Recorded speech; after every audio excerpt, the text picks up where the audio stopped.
So, ayan, naputol ulit. Ano to? Ay, creepies. Wow, may bago. So, ayan, may mga bago-bago dito. Guys, ang entrance dito is $8. $8 siya. So, parang like, $8. I mean, 800 pesos. So, almost like $20 siya. So, ang daming toys dito,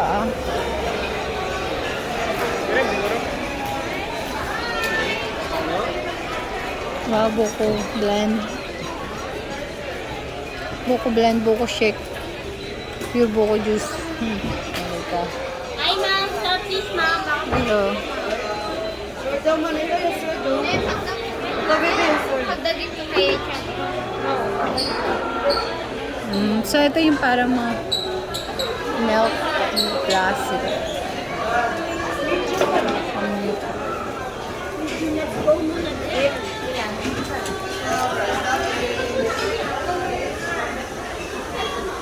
Ito yung mini donut. Thank you.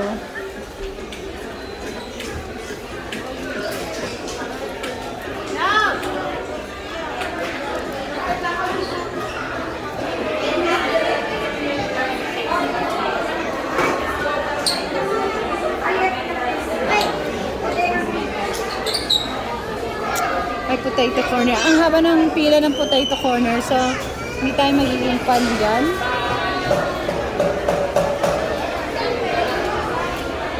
So, ito lang yan. I advise guys, kasi 10 times na yata. 10 times na ako nagpunta dito sa Manila Ocean Park.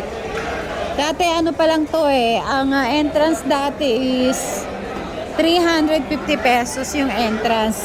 Ngayon yung entrance niya na is 799. So, almost like 800 pesos.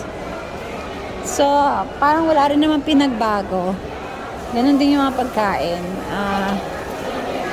Kung first time mo, okay lang. Pero advice ko na, wag na lang. Kasi, sayang lang yung 8 pesos, yung 800 pesos nyo. Pwede rin, kumain na lang kayo dito. Gawin yung parang lunch or dinner nyo na lang dito. May aircon pa. So, ayan, yun ang aking advice.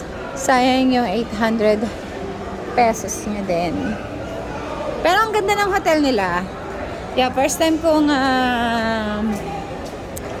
nag-entrance dito ng hotel. At napakaganda. Talaga naman. I got my cheesy juicy chicken. So, makikita nyo ta siya guys, parang mukha siya maganda, no? Mukha siya maganda. Tapos sa taas yung souvenir shop. May souvenir shop. Sana yun? Umalis na yung dalawa. So, ito. So, magkakape na lang kami. Ako at kami ni lahat. Let's go. So, I recommend the Hotel H20 Hotel. So, ito. Try ako ng kape.